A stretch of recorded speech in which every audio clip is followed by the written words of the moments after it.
I never expected a single phone call to change my life. It was mid-afternoon, the kind of quiet Thursday when the city feels like it's holding its breath. Rain had left the streets slick and shiny, and the faint hum of traffic carried a softness that made the world feel paused. The phone rang in my small apartment, an ordinary, nondescript apartment on the fourth floor of a brick building that leaned slightly to the left. I almost didn't answer. Wrong numbers were a regular thing. Usually they were brief interruptions, a confused voice, a quick apology, and then silence. But something about this ring made me stop. My hand hovered over the receiver, hesitating for a split second. Then I picked up. "Hello?" My voice sounded smaller than I expected. A pause, just long enough to make me question if anyone was there. And then, "Do you remember me?" 4 simple words. Calm, certain, familiar. My heart lurched before I even had a chance to process them. I gripped the receiver tighter, feeling the warmth of it against my fingers, the slight vibration as he spoke. It was him, the man I had helped years ago without expectation, without even recognition. I hadn't known that a small act of kindness could come back into your life with the force of a storm. And now, years later, it had. I wanted to speak, to ask who it was, but my tongue refused to cooperate. Memories I hadn't thought about in years rushed back. The alley behind the office building, the rain pelting down, the shivering figure I had handed a coat to without a second thought. At the time, it had felt inconsequential, just a fleeting moment in an ordinary day. Now, it felt like fate tapping me on the shoulder. "I think I remember," I said finally, my voice trembling. A soft laugh came through the line. Brief, familiar, almost shy. "Good," he said. "I was hoping you would." I sank into the kitchen chair, letting the mug I had been holding rest against the table. The boutique where I worked, the small apartment, the little routines I had built for my daughter and me, all of it seemed to blur into the background. I could only focus on that voice, calm and certain, reaching across years and distance, stirring something in me I hadn't realized was still alive. I live a quiet life in a city that hums along without pause. My apartment is modest. 2 bedrooms, a kitchen that smells perpetually of coffee and bread, a balcony where I grow herbs that rarely flourish. It's enough for my daughter and me, enough to feel safe, enough to hold on to our little world. Mornings follow a rhythm I've built over the years. I wake early, before the sun breaks over the skyline. Coffee is essential. The first inhale of its aroma feels like a promise. I watch my daughter sleep for a moment, her tiny chest rising and falling, before nudging her gently awake. "Come on, sleepyhead. Today's waiting for us," I whisper. She groans but smiles, a soft tug at her small lips. Breakfast is simple but precise. Scrambled eggs, toast, her favorite jam. Small rituals that hold meaning in our ordinary life. We talk quietly about school, about plans for the weekend, about nothing at all. These moments are our anchor, reminders that life, even when ordinary, carries its own quiet beauty. At the boutique, I manage racks of clothes, arranging displays, helping customers with gentle patience.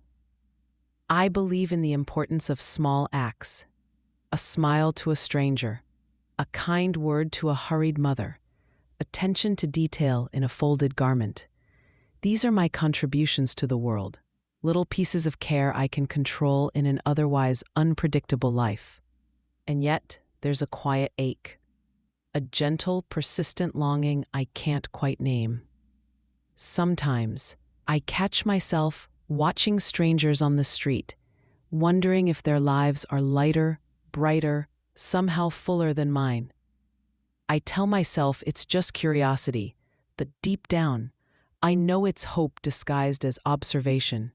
Hope that someday something unexpected might arrive to make my heart skip, to disrupt the predictable rhythm of my world.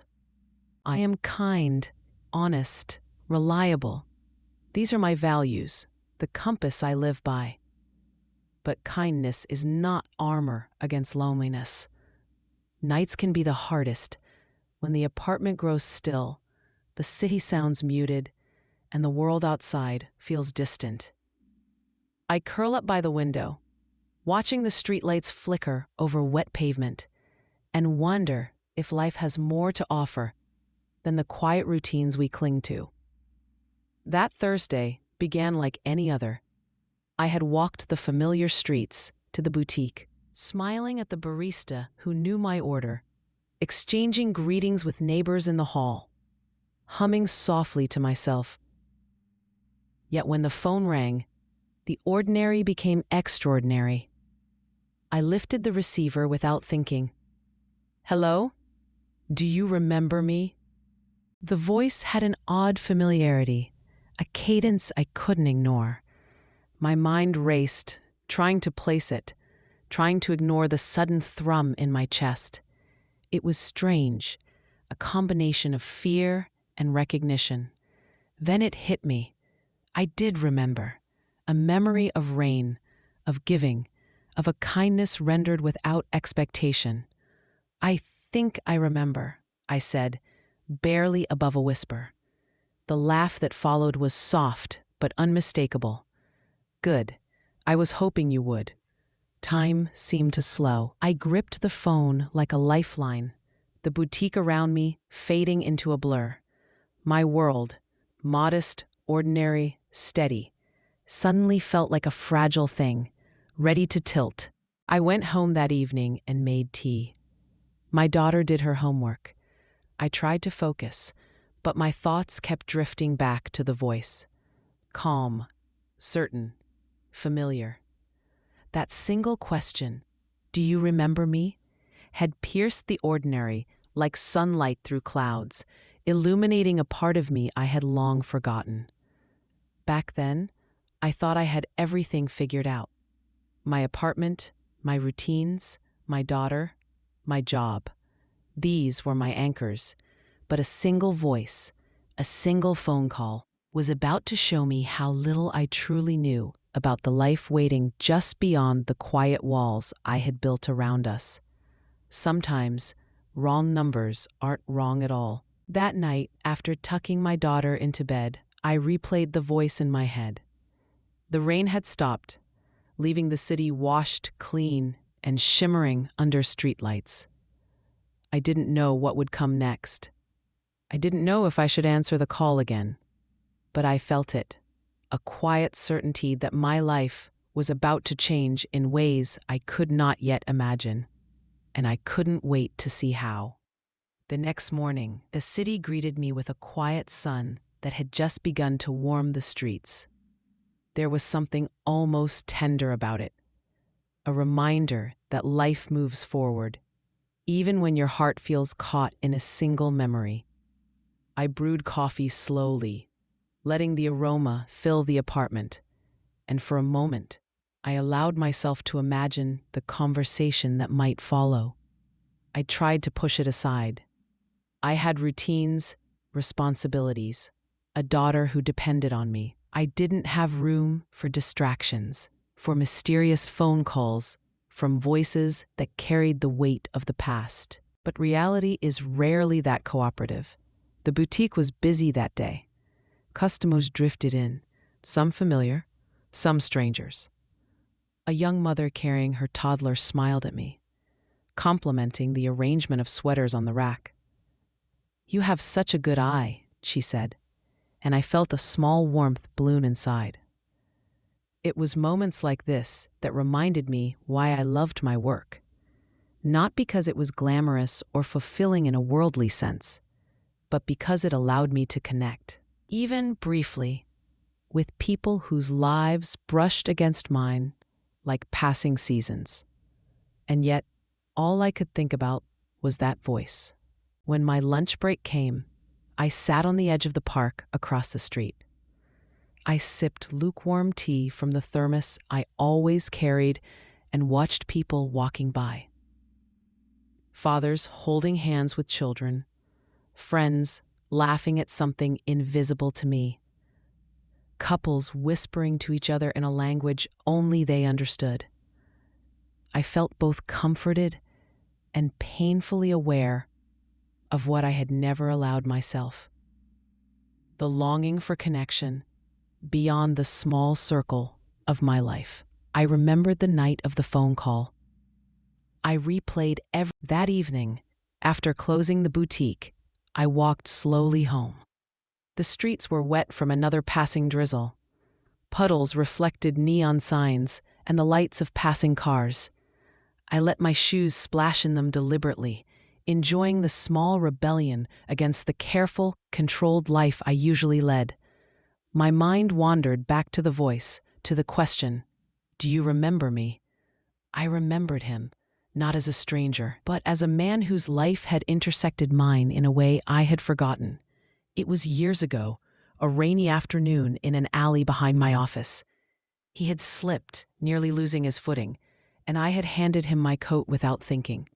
His expression had been one of surprise, relief, and gratitude, all mingled together.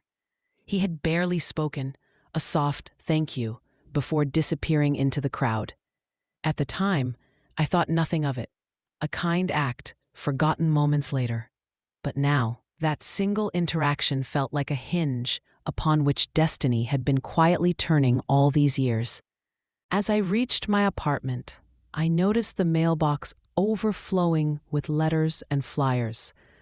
I picked through them absent-mindedly, placing the junk mail in a pile and keeping a small card from the school, reminding me of parent-teacher night.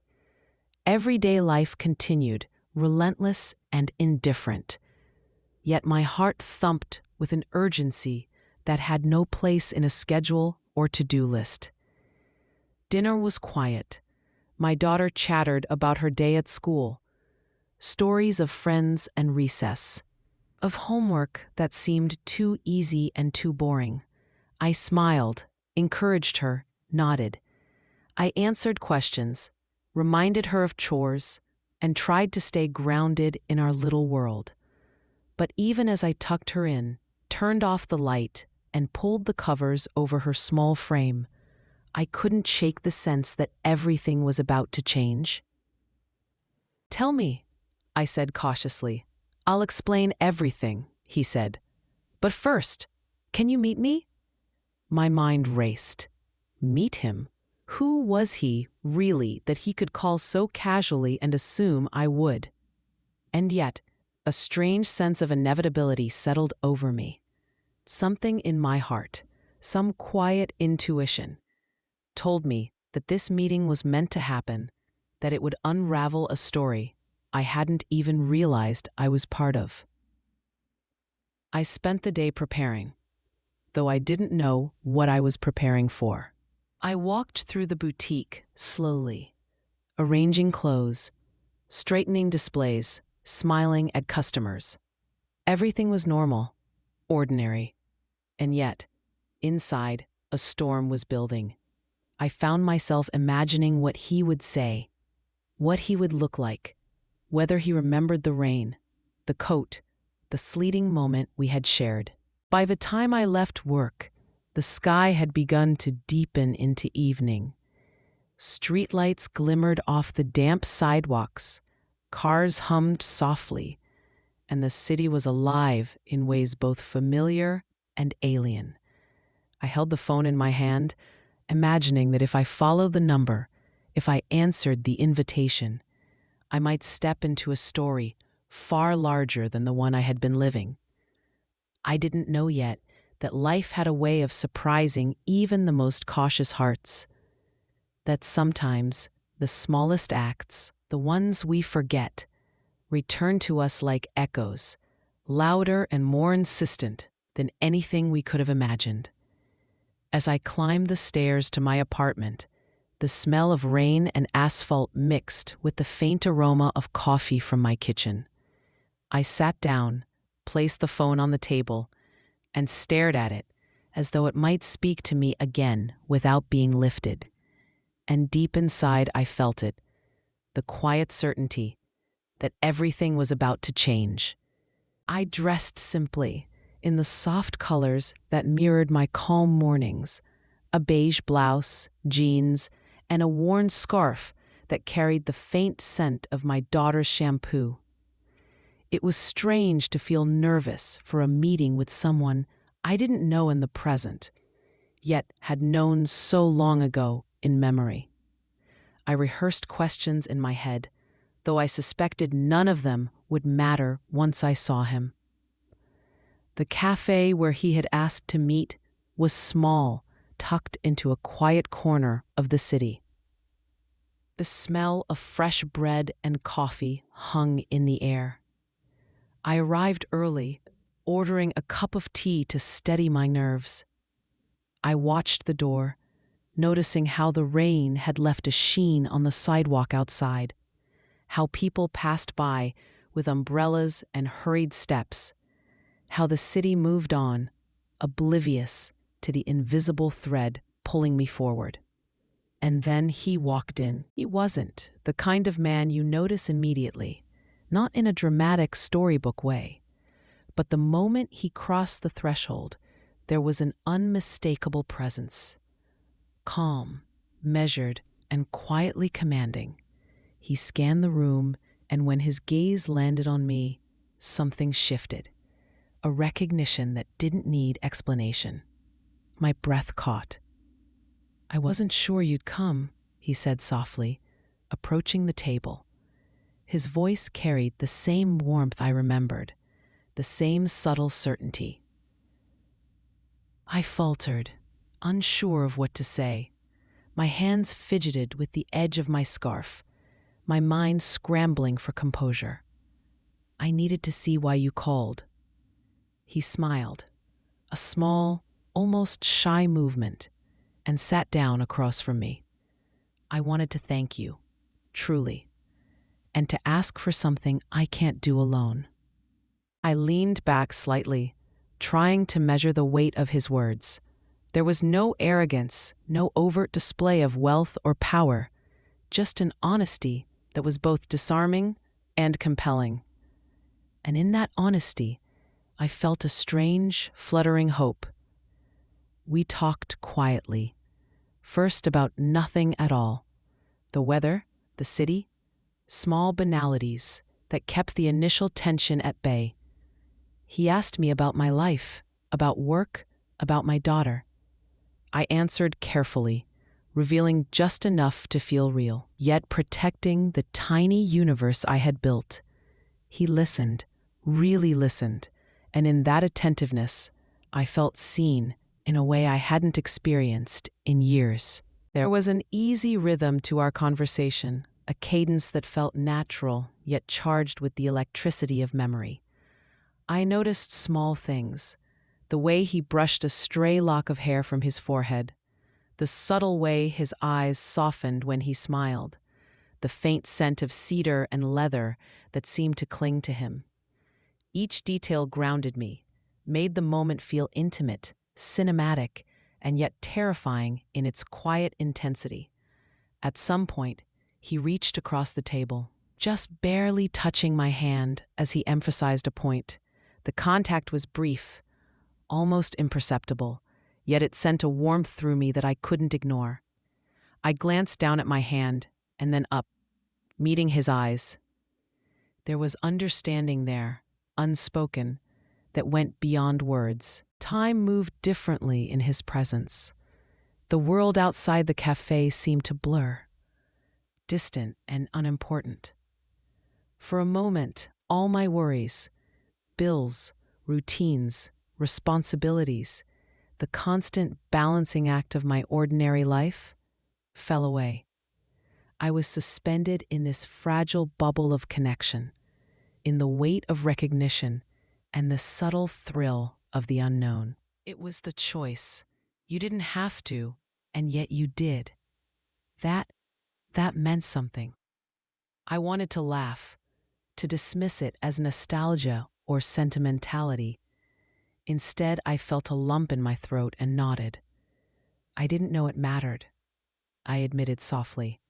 At the time, it was just something to do. It mattered, he said firmly, more than you'll ever realize.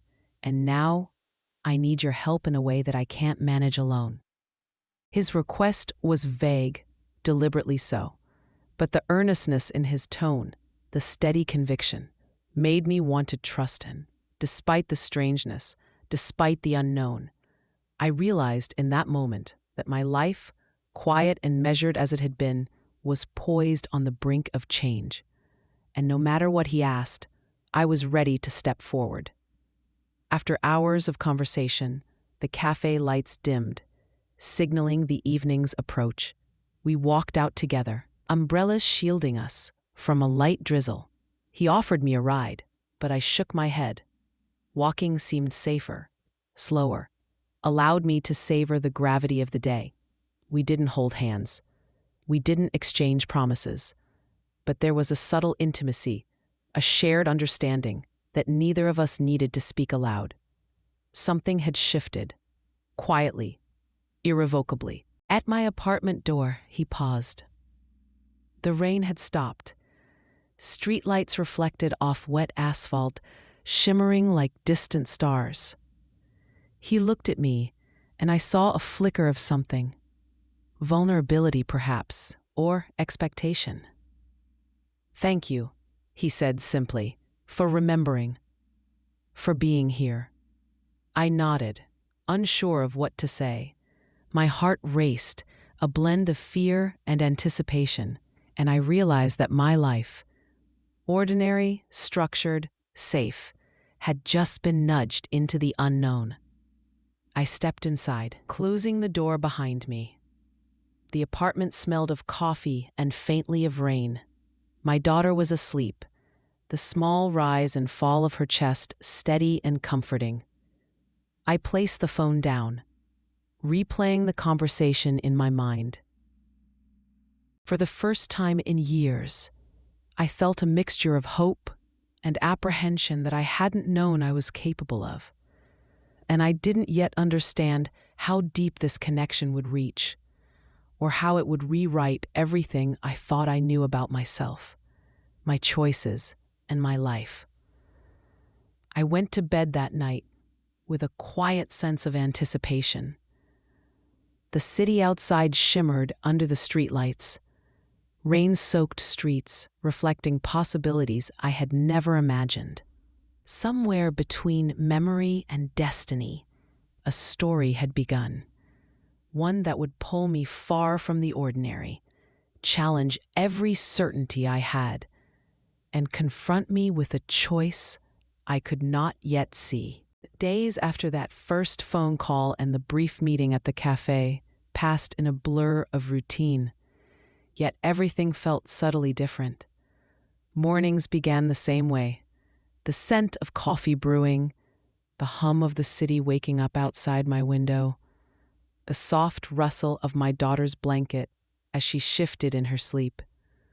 Yet now, there was an undercurrent of anticipation, a quiet hum that reminded me the world I had known was about to bend. At the boutique, I immersed myself in folding sweaters, straightening scarves, and helping customers. The usual chatter of colleagues and patrons felt oddly comforting. Mrs. Lawson, the elderly woman who came every Wednesday, complimented me on a display I had arranged, and for a fleeting moment, I allowed myself the simple satisfaction of being noticed for something other than the small kindness I had once extended to a stranger. "You always make the store feel like home," she said, a twinkle in her eye. I smiled, letting the warmth linger, though I couldn't quite explain why I felt so restless. Sometimes I caught myself staring out the window at the people walking by. Couples held hands, strangers exchanged smiles, Children ran with reckless abandon. I wondered if they knew the strange excitement that life occasionally offers. The feeling that a single moment, a single encounter, could tip everything sideways. I sipped my tea slowly, listening to the faint hum of traffic, imagining possibilities that felt at once terrifying and inevitable. Evenings were quieter. I cooked dinner for my daughter, laughing as she described her day in vivid detail, the stories punctuated by exaggerated gestures and dramatic voices. After she went to bed, I lingered in the kitchen, washing dishes, staring out at the city lights reflected in the dark window panes. There was a soft melancholy in those hours, a gentle awareness that life had rhythm and routine, but also that something was missing. It was in those quiet moments that I remembered the coat, the rain, the voice on the line. I recalled the subtle weight of that fleeting connection, how it had traveled across years to find me now. The thought made my pulse quicken, and I told myself to be rational. It's just a man from the past. That's all it is. Yet rationality felt flimsy against the strange pull in my chest, the notion that life sometimes bends toward you in ways you can't explain. A week later, the call came again. "Meet me," he said, almost casually, though the words carried an edge of urgency. I hesitated, mind spinning with questions. Why now? What could he possibly need from me after all this time? And yet, the memory of his eyes, steady and unassuming, drew me forward. There was no pretense in his tone, no hint of entitlement or expectation. Only a quiet trust that made me wonder if he truly believed I would understand. I agreed. I didn't know why. Perhaps curiosity, perhaps destiny, perhaps the memory of a single act of kindness that had anchored itself in both of our histories. The cafe where he had requested to meet was smaller than I had imagined, tucked into a quiet corner where the streetlights painted the wet asphalt in gold and silver. I arrived early, settling into a corner seat that gave me a view of the entrance and the window, through which the city moved on, indifferent to the quiet tension inside me. The aroma of fresh bread and coffee settled around me like a blanket, grounding me as I waited. And then he appeared. He didn't announce himself with any flourish, no grand entrance, no dramatic pause. He simply walked in, scanning the room as if reading the space, until his gaze found mine. When he approached, I realized that memory had only half prepared me for the sensation of being near him. There was a subtle tension in the air, a faint electric hum that seemed to vibrate between us, something unspoken yet palpable. "I wasn't sure you'd come," he said, his voice as steady and warm as I remembered. I faltered, realizing how inadequate words felt in moments like these. "I wanted to know why you called." His lips curved into a small smile, a flicker of something gentle and guarded. "I wanted to see you, and I needed a favor. But not just that. I needed someone who remembers, someone who understands." I nodded, unsure of what to say, my mind spinning between caution and curiosity. There was no arrogance in him, no sense of superiority, only a quiet vulnerability that was both reassuring and unsettling. He seated himself across from me, and suddenly the world outside, the traffic, the rain-slicked streets, the hum of the city, fell away. We spoke at first about nothing important, small talk that allowed the tension to dissolve into something manageable. We talked about the weather, the cafe, the city that moved outside our bubble. He asked about my work, my daughter, my routines. I answered cautiously, revealing enough to feel real, yet careful not to give away the fragile architecture of my life. He listened with such intent, such focus, that I felt seen in a way that was both thrilling and disconcerting. There was a rhythm to our conversation, a subtle push and pull that drew me in. I noticed how he brushed a lock of hair from his forehead, the faint scent of cedar and leather that lingered around him, the small way his eyes softened when he smiled. Every detail made him feel more real, more present, and more impossible to ignore. At one point, our hands brushed across the table. A simple contact, almost accidental, yet it sent warmth up my arm and left a tremor in my chest. I glanced at him, unsure of what to say or feel. His gaze met mine, steady and unwavering, as if silently acknowledging the spark that had been ignited years ago and had never truly faded. We didn't talk about the past explicitly, not yet, and yet it was everywhere.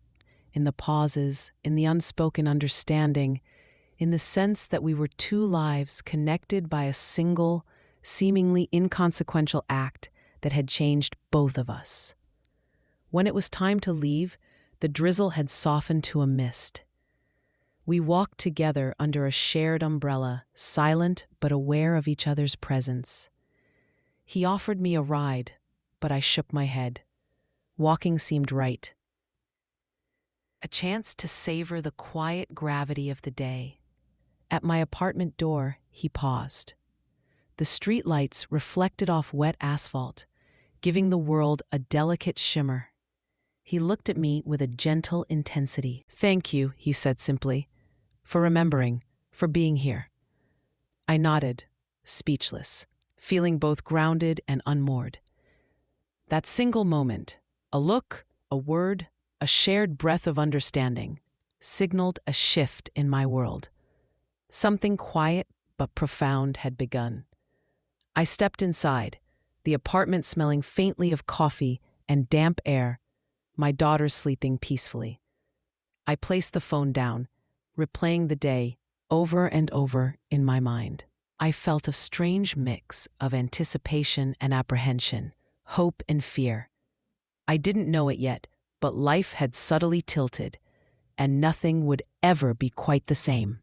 Sometimes a wrong number is exactly the right one. As I lay in bed that night, I realized that the rhythm of my days, the quiet certainty, the safe boundaries, the ordinary flow, had been disrupted in a way I could neither ignore nor reverse.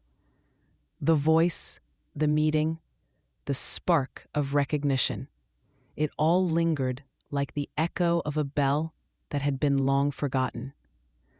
Something had shifted, and I could feel it in my bones. The next morning, the city seemed different. Though nothing had changed, sunlight filtered through the blinds, painting stripes across the hardwood floor. I made breakfast for my daughter, humming quietly, feeling a strange sense of anticipation that I couldn't shake. Even the ordinary, pouring cereal, stirring her tea, helping her tie her shoelaces, felt layered with new meaning, as if each small motion was part of a larger, unseen story. At work, I found myself distracted, folding scarves with more care than usual, rearranging displays in ways that seemed trivial but felt significant. Mrs. Lawson noticed again, peering over her glasses. "You seem lighter these days," she said.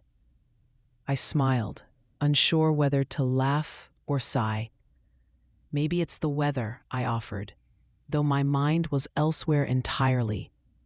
Sometimes I would pause at the window, watching strangers pass, wondering if they carried stories as intricate and fragile as mine. The city moved in its steady rhythm, unaware that a single thread had been tugged, setting a chain of events into motion. By mid-afternoon, my phone buzzed with a message I hadn't expected. A simple, understated note from him. "Coffee tomorrow? 10 a.m." I stared at the screen for a long moment. The simplicity of the invitation felt deliberate, almost like a test. My pulse quickened, and I typed a quick reply, agreeing before I could talk myself out of it. That night, sleep came fitfully. My daughter's soft breathing beside me was a comfort I clung to. Yet my mind circled back to him. The way he listened, the way he smiled, the way the past seemed to exist simultaneously with the present in his gaze. I couldn't explain it, and I didn't try. I only knew that the rhythm of my ordinary life was beginning to unravel. The next morning, I arrived early at the cafe. Steam rose from my coffee cup in soft curls, and the air smelled faintly of cinnamon and rain. He was already there, seated by the window, reading a newspaper with deliberate calm.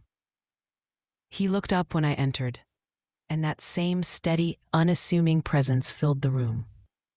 My heart fluttered unexpectedly, betraying the casual composure I tried to maintain.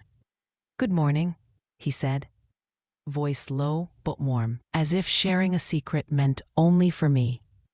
"Good morning," I replied, sliding into the seat across from him. We spoke cautiously at first, the safe territory of weather, the hum of traffic outside, trivialities that allowed the initial tension to settle. And yet, beneath the surface, there was an undercurrent neither of us addressed. The past lingered in every glance, every carefully measured word, every slight curve of his lips. At some point, he reached across the table and gently nudged my hand with his fingers, a fleeting touch that sent warmth spiraling through me. I looked up, meeting his eyes, and for a long moment, words were unnecessary. There was a subtle connection, a shared understanding that transcended explanation. Over the next few weeks, our meetings became a quiet ritual. Coffee dates in small cafes, walks through rain-slicked streets, brief conversations that stretched into hours.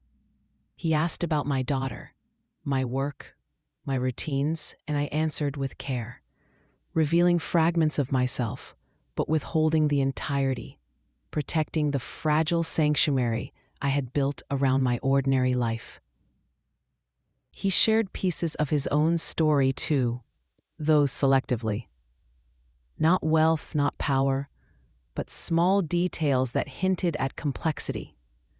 A fondness for old books, an appreciation for quiet streets, a tendency to notice things most people overlooked. With every word, every glance, every shared smile, the ordinary rhythm of my life felt increasingly foreign. One evening, we walked along the riverbank after a light drizzle. Streetlights reflected in the water, shimmering like liquid gold. He paused, turning to me with a quiet intensity. "You have a way of seeing things," he said softly, voice almost lost in the hum of the city. "Not just what's in front of you, but what lies beneath." I smiled, unsure if I should feel flattered or embarrassed. "I just notice what matters," I said, shrugging lightly. He didn't respond immediately, only watched the way the light caught the edges of my face, the way I tucked a loose strand of hair behind my ear. I felt a strange, fluttering recognition, as if the years and the distance between us had dissolved entirely. One day, during a late afternoon meeting at a quiet bookstore, he picked up a dog-eared novel from the shelf. "This was my father's favorite," he said. "I remember him reading it to me when I was small." "It's strange how certain moments imprint themselves." I nodded, touching the spine gently. "I know what you mean. Some memories are like tiny lighthouses. No matter how far you wander, they guide you home." He looked at me, eyes soft but steady, exactly like that. There was a pause, a silence heavy with meaning, as if both of us understood more than our words conveyed. I felt a warmth, a grounding, a sense of safety that had been absent in my life for years. And yet, beneath the comfort, there was a faint unease, a tiny shadow, a whisper of uncertainty that I didn't allow myself to acknowledge. As the weeks unfolded, our bond. Sometimes I caught myself staring out of the window in the quiet evenings, wondering what lay ahead. The ordinary world had resumed its rhythm, but the undercurrent of anticipation pulsed quietly beneath. I knew, deep down, that nothing would ever feel quite ordinary again. The turning point came one evening as we walked through the quiet streets, lanterns reflecting off the wet cobblestones. He stopped suddenly, turning toward me with an intensity that made me catch my breath. "I didn't expect this," he said softly, "that someone I met years ago would be here now, and that it would feel like no time had passed at all." I swallowed, the words lodged in my throat.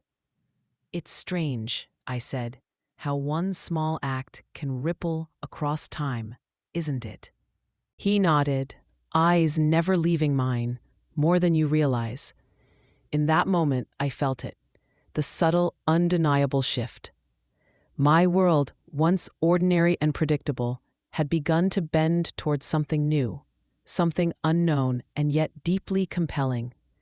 The spark that had begun with a wrong number now crackled in the quiet corners of my life, illuminating possibilities I hadn't dared to imagine. That night, as I replayed our walks, our quiet conversations, our fleeting touches, I didn't realize I had just met the man who would change everything. I lay awake that night, the city lights dancing across my bedroom ceiling. My daughter's soft breathing beside me was comforting. Yet I felt the thrill of anticipation deep in my bones.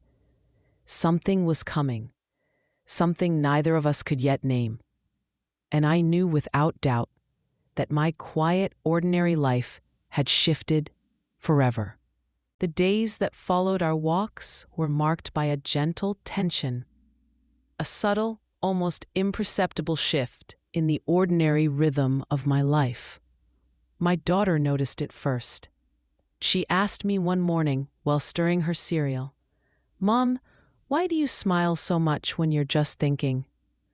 I laughed, trying to mask the rapid flutter in my chest.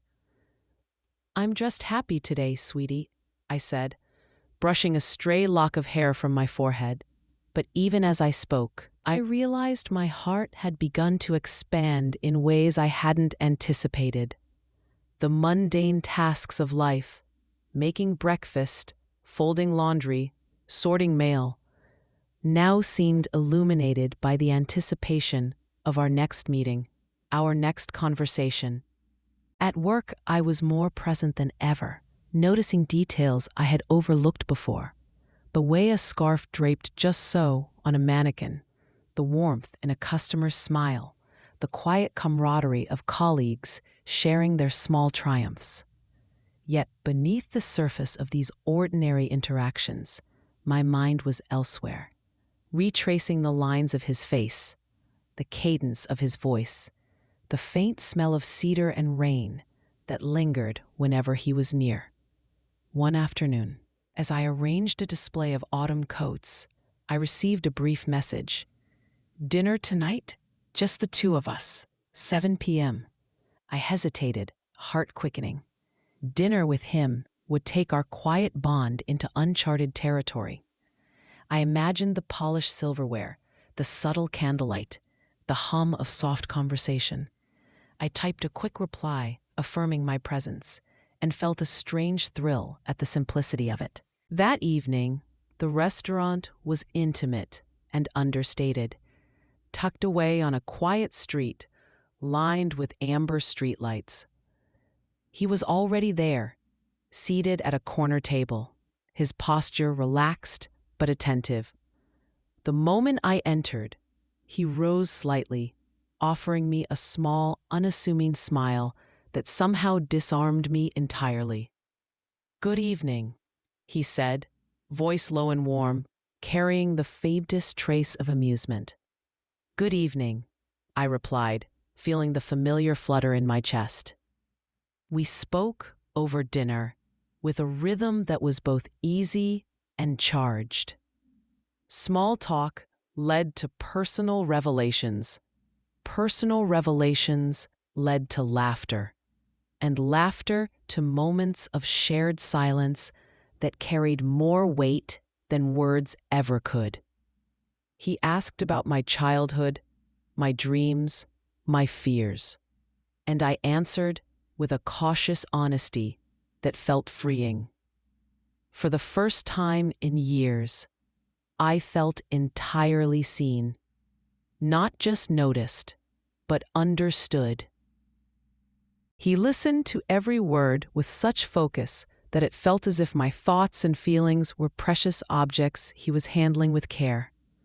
I realized I had never known someone could listen in such a way, not to respond, not to advise, but to truly witness.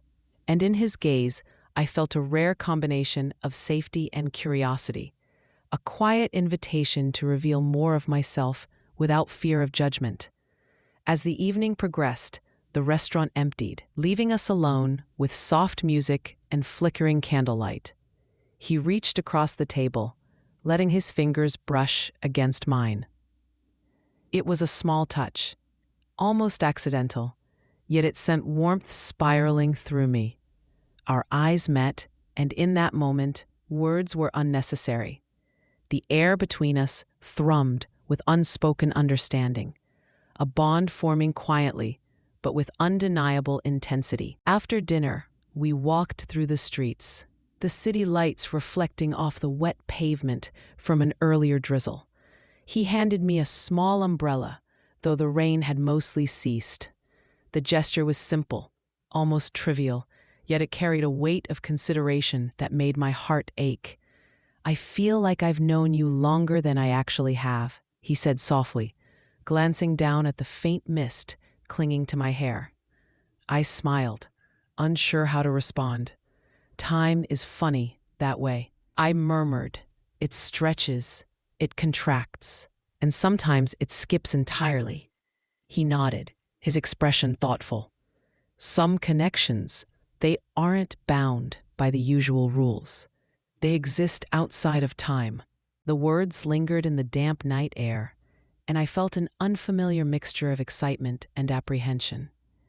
It was as if we were moving along the edge of something profound, something that neither of us could name yet. In the weeks that followed, our encounters became more frequent. Coffee in the morning, walks after school drop-offs, impromptu lunches that stretched into long conversations. Every interaction built a quiet intimacy that was both exhilarating and terrifying. I began to anticipate his messages, counting down the hours until I could see him again. My thoughts filled with the memory of his smile, the touch of his hand, the subtle warmth that lingered long after he left. And yet, beneath the comfort and the growing trust, a faint shadow began to creep in. He would occasionally glance at his phone with a seriousness that didn't belong to the moment, or drift into thought mid-conversation, leaving a brief but noticeable distance between us. I caught myself wondering what he was thinking, who else occupied his attention, what secrets he might carry. I tried to push the doubts aside, focusing instead on the tangible moments, the warmth of his hand on mine, the laughter we shared, the way he remembered small details I had mentioned only once. Yet in quiet moments, when I lay in bed with the city lights spilling across my ceiling, I felt the first prickling awareness that life, even in its most perfect moments, carries hidden complexities. One afternoon, he invited me to an art exhibit tucked into a quiet corner of the city. Paintings lined the walls, colors vibrant against the muted lighting. He moved beside me slowly, observing each piece with intent, occasionally glancing at me with a smile that was tender, reflective, almost shy. "I wanted to bring you here," he said, voice low. "I thought you'd appreciate the detail, the care, the way small things can tell large stories." I nodded, feeling a warmth spread through me. "I do. It reminds me of you." He looked at me then, eyes searching mine, as if he wanted to understand whether I meant the words literally or in some deeper sense. I couldn't answer, because the truth of it was too complex for words.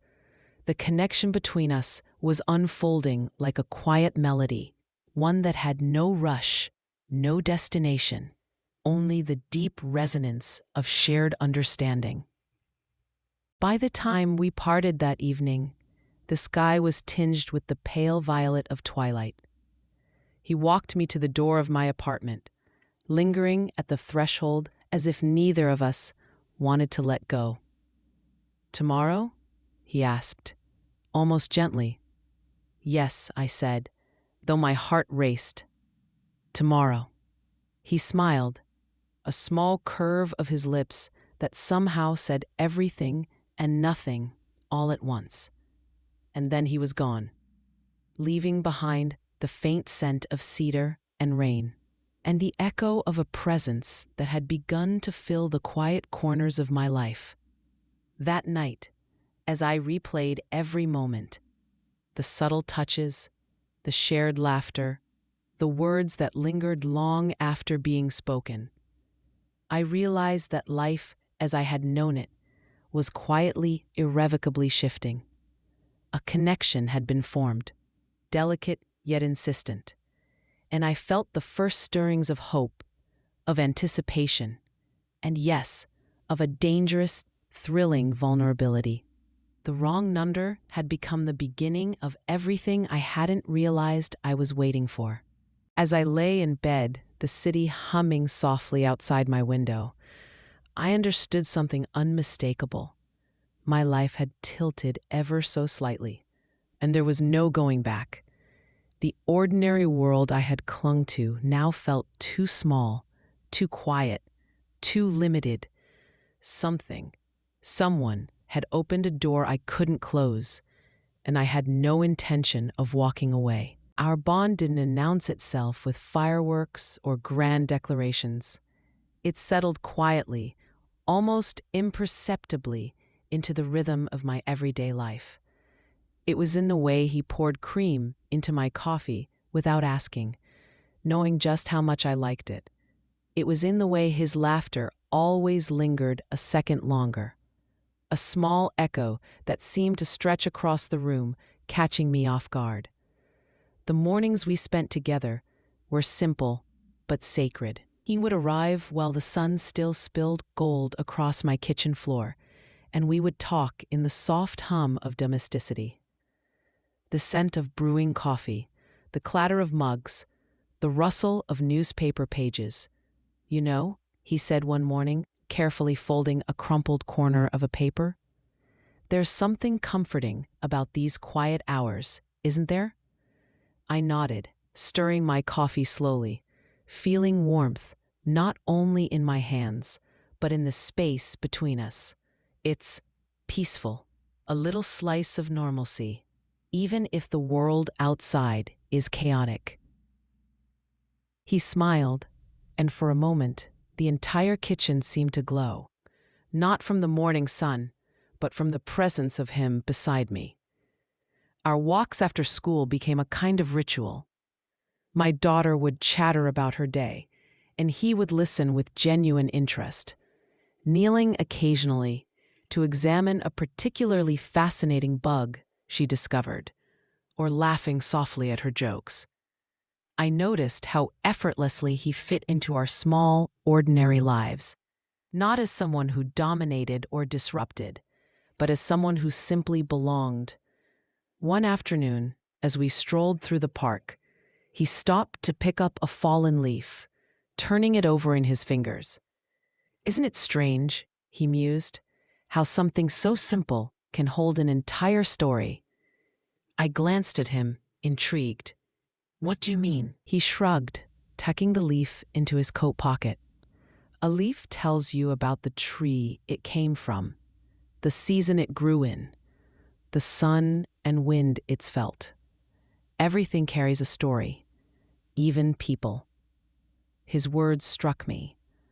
I had spent years telling myself stories about people, about love, about what I could and could not have. And yet here he was, gently reminding me that even the smallest details mattered, that life was made up of stories waiting to be noticed and understood. Evenings were when the depth of our connection revealed itself most clearly. We would sit on the couch, quiet and companionable, sometimes holding hands without speaking, sometimes talking about the minutiae of life, the dreams we dared not say aloud, the fears we quietly carried. One night, he turned to me, his expression unguarded in a way that caught me off guard. "I've never been this open with someone," he admitted, voice barely above a whisper. "I usually keep things to myself, but with you, it feels different." I felt a surge of emotion, warmth mixed with a hint of fear. "I feel the same," I said softly, gripping his hand. "It's new, but it feels right." He smiled, and I realized that for the first time in a long while, I was allowing myself to feel completely, without holding back, without reservation. It was intoxicating, beautiful, and frightening all at once. Yet, as the weeks went on, the edges of perfection began to fray, ever so slightly. There were moments when he would glance at his phone and grow quiet, moments when he seemed lost in thought, distant.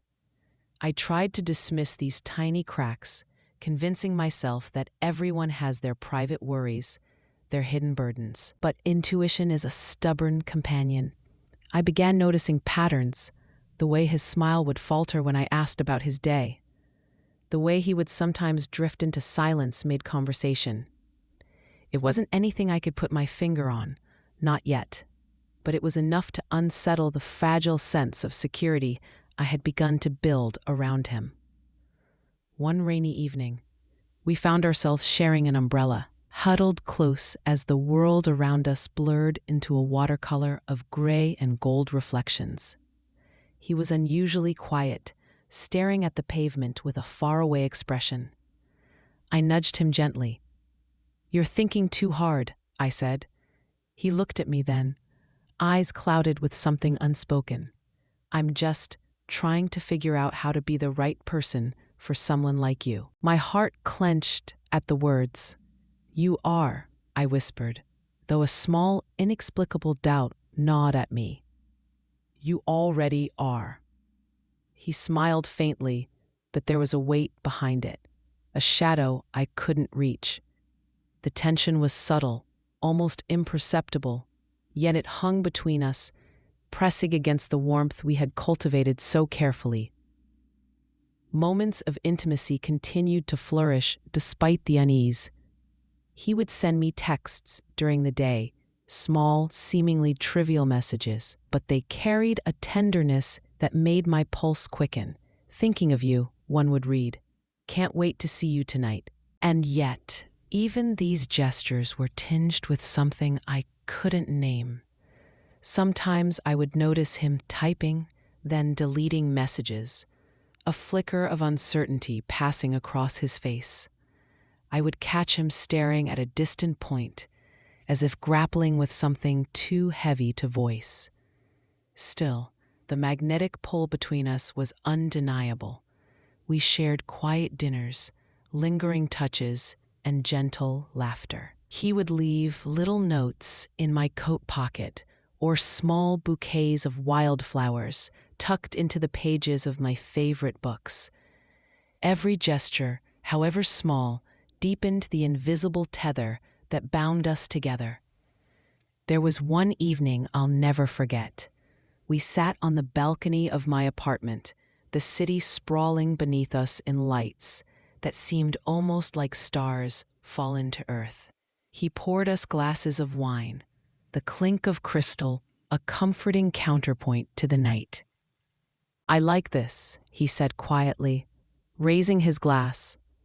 "No expectations, no pretenses, just us." I clinked my glass to his, feeling a swell of emotion. "Just us," I repeated, savoring the simplicity and yet the gravity of the moment. We didn't talk for long after that. We simply sat together, hands intertwined, listening to the soft hum of the city.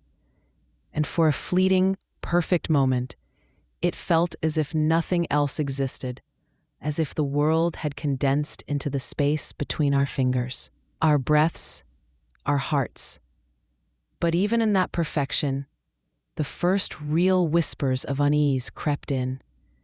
He would sometimes pause, distracted, or glance at the skyline as if searching for something.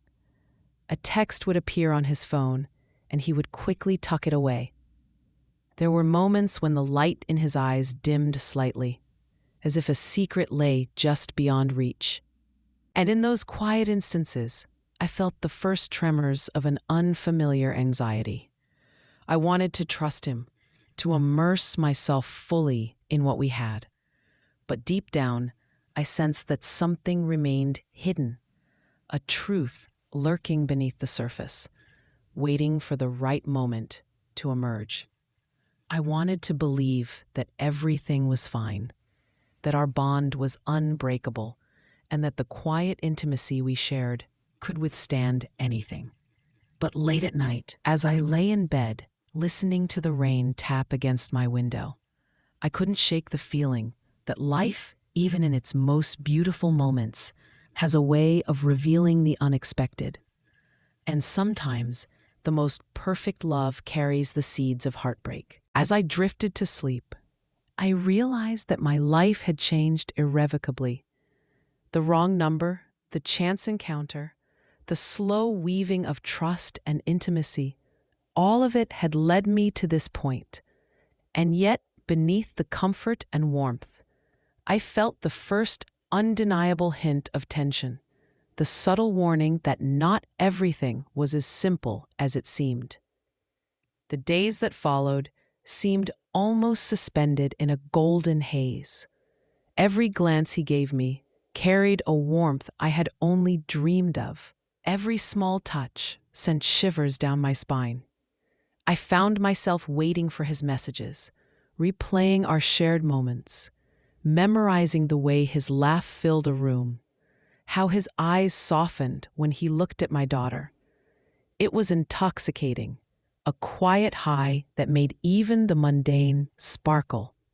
One Saturday morning, he appeared at my door with a bag of pastries from the little bakery we had discovered together. My daughter squealed in delight, tugging at the bag before I could even set it down. He crouched to her level, ruffling her hair, and she hugged him like he had always been a part of our small family. I watched them and felt a swell of gratitude and a pang of longing for a life that felt suddenly, startlingly possible. "You two are trouble," he said, laughing softly, brushing a crumb from his coat. "But the good kind." I smiled, feeling the warmth in my chest. "We like trouble. It keeps life interesting." Over lunch, we lingered on the balcony, the city stretching around us in a soft blur of noise and movement. He reached for my hand across the small table, fingers brushing against mine with a gentle insistence. "I want you to know something," he said, his tone hesitant. "I've never been this present with someone before. With you, I can't imagine not being fully here." My heart thudded, a mixture of excitement and apprehension. That's all I've ever wanted," I admitted, squeezing his hand. The weight of vulnerability pressed against my ribs, but the comfort in his gaze made it almost bearable. almost safe. We spoke about our dreams, about the things we had lost, the things we still hope to find. I shared fragments of my past, little stories I had buried, and he listened without judgment, with a tenderness that made me feel both exposed and understood. It was intoxicating, this intimacy, this quiet unraveling of walls I had spent years building. And yet, life has a way of whispering doubts, even in moments of beauty. I noticed the little things. How he sometimes checked his watch far too often. The way he would pause mid-sentence, lost in thought. Once, I glimpsed a flicker of worry cross his face as he read a message on his phone, quickly tucking it away. I asked nothing, but the hesitation lingered in my mind. One evening, as we walked along the riverbank, the sky burning orange with sunset, he grew uncharacteristically quiet. "Are you okay?" I asked, glancing at him. He shook his head slightly, the shadow passing over his features. "I'm fine, just thinking." I nodded, sensing that he was holding something back. But I let it go, letting the silence stretch between us, feeling the tension settle like a heavy fog. The connection deepened in ways that were hard to name. Shared routines became rituals. Sunday morning coffees, Wednesday evening walks, bedtime stories with my daughter. Every gesture, no matter how small, felt like a thread weaving us together, binding our lives with an intimacy I had never dared imagine. He showed me a side of himself I hadn't seen in the fleeting encounters of the past. Small acts of vulnerability, quiet admissions of fear, moments of laughter that revealed the softness beneath his composed exterior. And I responded in kind, letting him see my worries, my failures, my hopes. It was a delicate dance of mutual trust, each step measured, careful, yet full of longing. But the cracks were subtle and persistent. His eyes would cloud with something unsaid, and I would feel the first prickle of doubt. Once, he returned from a late meeting, smelling faintly of another city, another life, and I wondered what had been said in his absence. I caught him staring at a photograph on his desk that I didn't recognize, his expression unreadable. I wanted to trust him, to believe that the love we were building could withstand anything. But instinct is rarely wrong. A small seed of unease had taken root, and no matter how many smiles, how many gentle touches, I couldn't quite shake it. One rainy afternoon, I visited him at his office, more out of curiosity than necessity, and found him staring out the floor-to-ceiling windows, the city smeared with raindrops, lost in thought. I approached quietly, resting a hand on his shoulder. He turned, eyes meeting mine, and for a brief moment, I saw something raw, almost fearful. "Do you ever feel like you're living two lives?" I asked softly, testing the waters. He smiled faintly, brushing my hair back, but there was an edge to it. "Sometimes," he admitted, his voice barely audible. "But isn't everyone?" I nodded, trying to reconcile the man I knew with the man who seemed to harbor shadows I couldn't yet name. That night, walking home, I felt a mixture of warmth and unease. Our bond had deepened, yes, but the perfect illusion of intimacy was beginning to wobble, revealing glimpses of a reality I wasn't prepared to face. Evenings became a mix of bliss and subtle tension. He would hold me close, and I would feel his heartbeat against mine, steady, reassuring, yet occasionally distant. I tried to focus on the closeness, the safety, the laughter we shared, But every so often, I would notice a glance that lingered on a distant point, a pause in his speech, a sigh that seemed to carry the weight of worlds he refused to name. I found myself questioning the tiny inconsistencies, replaying moments in my head, searching for clues. Was it just the normal complexity of life, or was there something else, something hidden that I had yet to uncover? One night, as I lay in bed, staring at the ceiling, I replayed our most perfect moments, the laughter, the quiet conversations, the gentle brush of his hand across mine. And yet the shadows were there too, subtle, persistent, whispering doubts I couldn't silence. I wanted to believe in us, in the bond we had forged.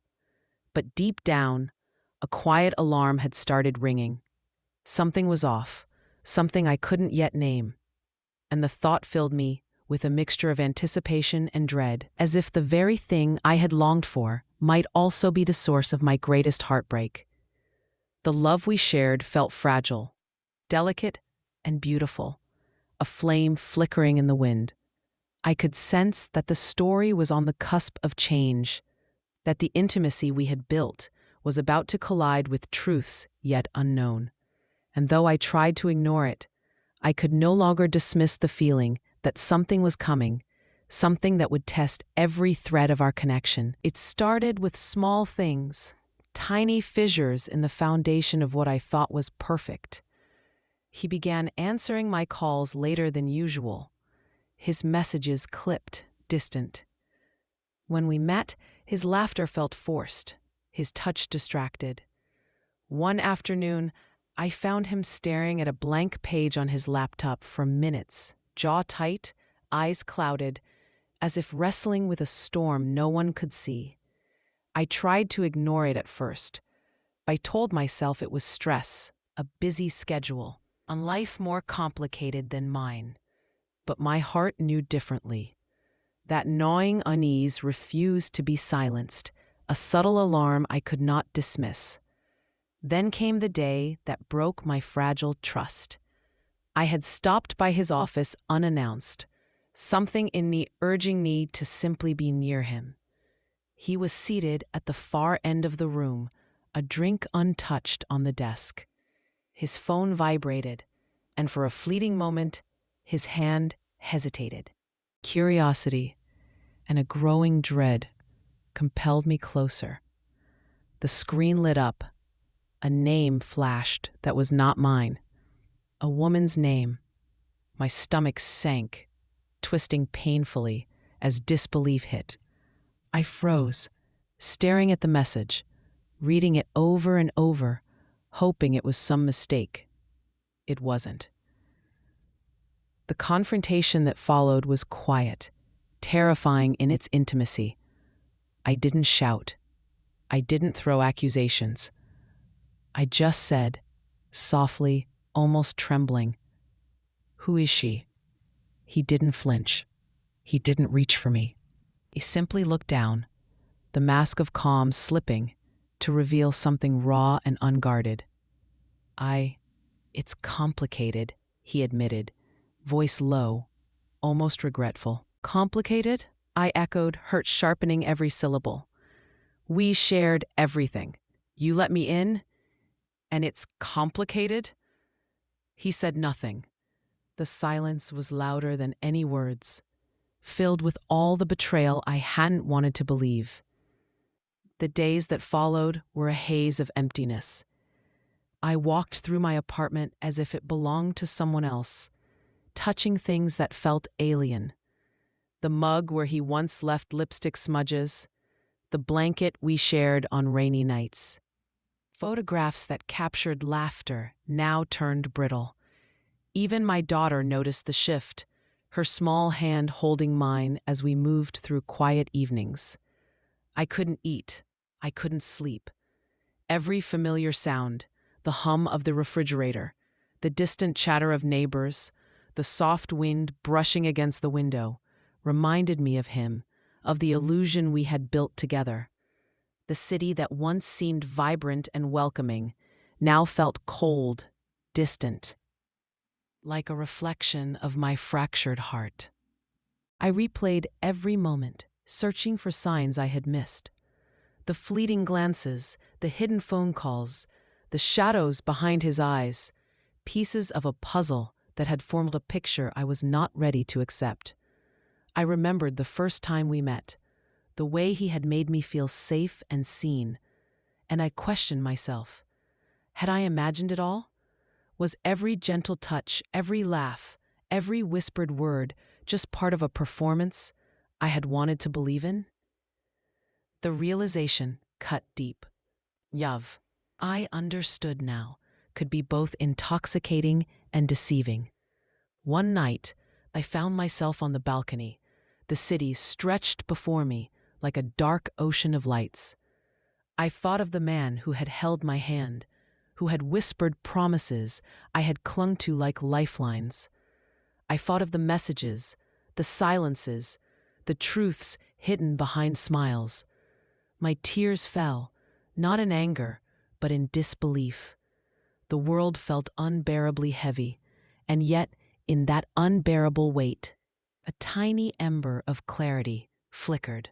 I did not know how to confront him again, how to reclaim the trust that had been shattered, but for the first time, I felt a glimmer of something new, a recognition that my life could not remain suspended in heartbreak forever. I would hurt, I would mourn, but I would also endure. I would rise. That night, lying in the darkness of my room, I realized that love was never just about the warmth you feel in someone else's presence. It was also about the strength you find when it is taken away. And though I could not see the path ahead clearly, I knew that I would walk it, step by painful step, until I rediscovered myself. The betrayal had left me hollow, trembling on the edge of despair. But in the quiet moments of reflection, I began to sense a faint pulse of resilience, a whisper that I could survive, and perhaps, eventually, flourish. The fall was not the end, it was the threshold of something entirely new. The days blurred into one another, each indistinguishable from the last. I went through the motions, tending to my daughter, going to work, paying bills, but inside, I felt hollow, as if someone had removed the center of gravity from my world. The apartment, once warm and inviting, now felt like a cage of memories, each object a reminder of what I had lost, or perhaps what I had been deceived into believing I had. Even the city seemed to conspire against me. The rain, usually comforting, soaked through my coat and left me shivering.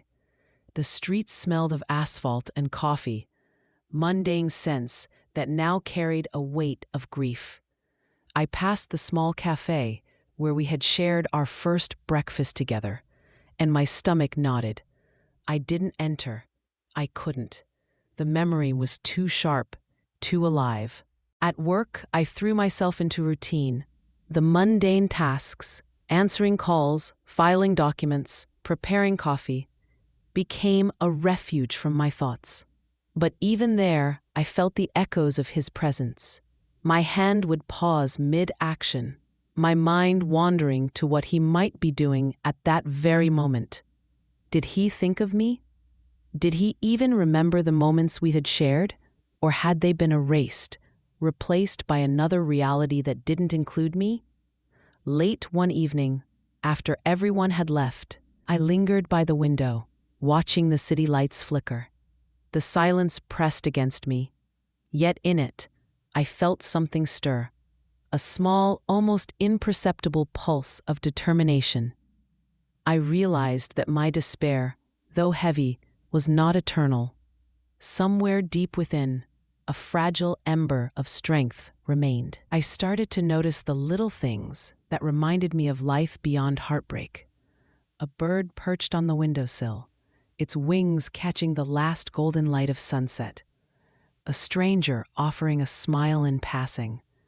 My daughter laughing at a joke I didn't understand but loved nonetheless. These small moments became lifelines, threads I could cling to while I pieced myself back together.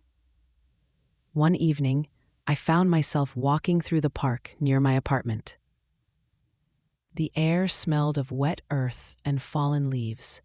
Children's laughter echoed faintly, and I realized I had not smiled in weeks. Tentatively, I allowed myself to smile. The gesture small, almost awkward, but genuine. It felt like breathing again after being underwater for too long. In the solitude of my apartment, I began to write again, scribbling thoughts and memories into a notebook that had been gathering dust. I wrote about him, about us, about the pain that had nearly swallowed me whole. But I also wrote about me, my fears, my resilience, the tiny victories that felt monumental. The act of writing was more than catharsis. It was reclaiming a part of myself I thought I had lost. I remembered the first time I had answered his call, a wrong number that changed everything. That moment had once felt magical, a twist of fate that opened my heart. Now it was a reminder of life's unpredictability and of the truth that while people may disappoint, life itself continues, offering new chances to find joy, even in the smallest forms. One afternoon, while organizing old photographs, I came across a picture of my daughter asleep in my arms. The serene expression on her face, the trust she placed in me, struck me like a revelation. I had to be strong, not just for myself, but for her. My life was not over. Love had betrayed me, yes, but love and joy could also be rediscovered in forms I had not yet imagined. I began to take small steps forward. I cooked meals I enjoyed, rather than just sustenance. I met friends for coffee again, allowing laughter to return, even if it felt tentative. I started walking in the mornings, the crisp air reminding me that the world moved on, regardless of my heartbreak, and that I could too. And then a quiet evening, a single moment that would stay with me forever. I stood by my window, looking at the city lights, and for the first time in weeks, I didn't think about him. Not really. My mind was clear, the ache still there but softened, tempered by awareness. I whispered to myself, almost as a vow, I may have been broken, but I am not finished. I will live, I will love, and I will find peace, even if it isn't the kind I imagined. The journey ahead was uncertain, and the scars would remain, but I knew now that my strength was not dependent on anyone else's choices. I had endured, I had survived, and that survival carried its own quiet triumph. I opened the door to the park behind my building and let the evening breeze wash over me. My daughter's hand found mine, small and warm, anchoring me to the present. I breathed deeply, feeling the weight lift just enough to glimpse possibility. Not fantasy, but reality.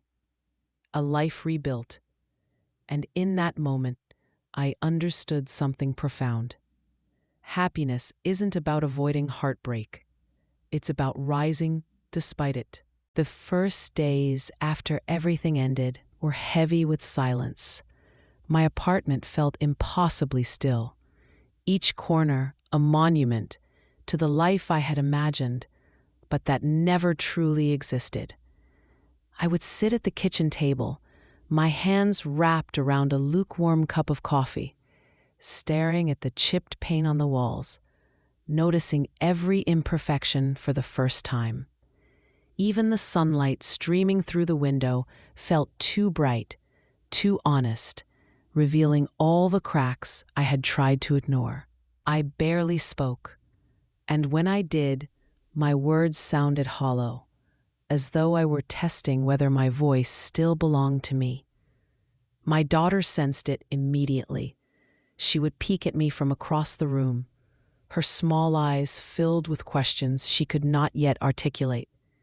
I wanted to tell her that life had a way of breaking people, yes, but also of rebuilding them. Instead, I simply held her close, letting the warmth of her body remind me that there was still life, still love, still possibility. I began to walk through the quiet streets near my apartment, breathing in the cool morning air. The world was waking up around me. Shopkeepers arranging flowers, the scent of bread baking in a nearby bakery, leaves rustling in the faint breeze. I noticed these things because I wanted to, because I had made the conscious choice to notice beauty again. And slowly, it felt like noticing the world was noticing me too. A subtle, comforting reciprocity. In these walks, I reflected on what had happened. I thought about him, the voice on the line that had once felt like fate, the moments of tenderness, the betrayals, the lies. I realized that I had loved fully, perhaps more than I had ever dared before, and that was not something to regret. Love had taught me, but so had heartbreak. The truth was no longer a jagged wound. It had softened into understanding. I returned to old routines, but with new intention. I cooked meals for myself and my daughter that I actually enjoyed, savoring flavors I had ignored in the past. I began to meet friends again, exchanging laughter and stories, reclaiming the social threads I had let fray. Each small step became a reminder that life was moving forward, and that I could too, if I allowed myself. One afternoon, I opened my notebook, the one I had dusted off months earlier, and began to write again. But this time, the words were different. They were not about longing or loss, but about possibility, about reclaiming my own story. I wrote about mornings bathed in sunlight, the sound of my daughter's laughter, the freedom of breathing without fear. I wrote about the me I wanted to become, resilient, grounded, capable of joy no matter how fragile it might feel.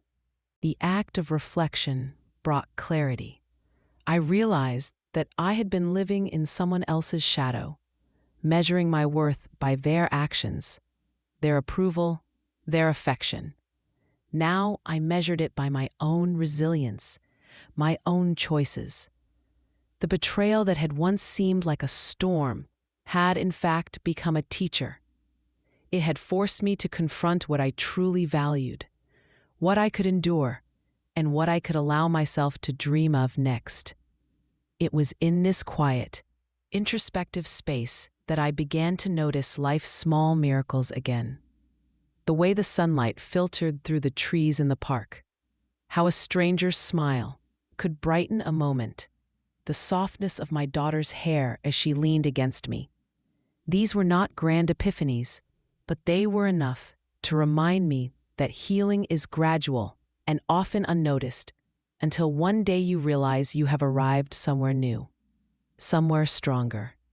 I also learned forgiveness, not necessarily for him, but for myself, for the part of me that had trusted too easily, loved too deeply, and allowed heartbreak to define my worth. I forgave the mistakes, the naivety, the vulnerability. And in that forgiveness, I felt a lightness I had not known in months. A gentle, quiet peace that began to occupy spaces that despair had once filled. One morning, I made coffee and stepped onto the balcony. The city was just beginning to stir, the air crisp, the sky a soft gradient of golden blue. I held my cup close and breathed deeply, feeling the warmth seep into my hands and my chest. It struck me then that happiness does not always roar. Sometimes it whispers in quiet mornings and small, unremarkable acts of self-care. As I watched my daughter chase the sunlight on the balcony floor, I felt a deep sense of gratitude. We had survived, we had endured, and now we could thrive in whatever way life would allow us. I realized that my story was not about a lost love, nor about betrayal, nor even about him. My story was about me, about resilience, growth, and the capacity to rebuild after devastation. I closed my eyes and smiled. Not a forced smile, not one meant to mask pain, but a genuine one. A smile that acknowledged everything that had happened, accepted it, and decided that it was not the end. Life was still unfolding, and I was ready to live it fully, on my terms. I walked hand in hand with my daughter through the park, the sun warming our faces, the wind gently tousling her hair. For the first time in a long while, I felt light, not because the past had been erased, but because I had embraced the present and reclaimed my future. Somewhere in the distance, a stranger waved.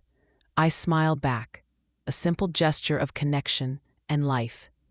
And in that quiet moment, I understood. I would never be the same, but I would be whole again.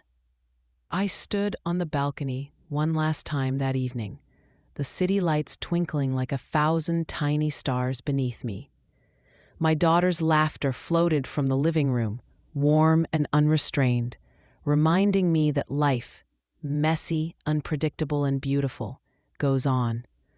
I took a deep breath, letting the night air fill my lungs, and realized something profound. The heartbreak, the confusion, the loss, it had all led me here. Here, to a place where I could finally see myself clearly, where my worth was not defined by anyone else, where love could be gentle, patient, and unwavering, starting with myself. And somewhere deep in that clarity, I understood that sometimes the people who change your life aren't meant to stay in it.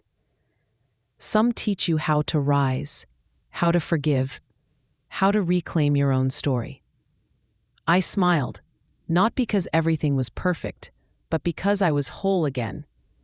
The past had shaped me, but it did not define me. And in that quiet moment, as the stars shimmered above and the city hummed softly below, I felt it. A steady, unshakable hope. The kind of hope that doesn't shout, but whispers and lingers. I didn't know what tomorrow would bring, and I didn't need to. For the first time in years, I was enough. I was free, and I was ready. Fade out, a new chapter begins.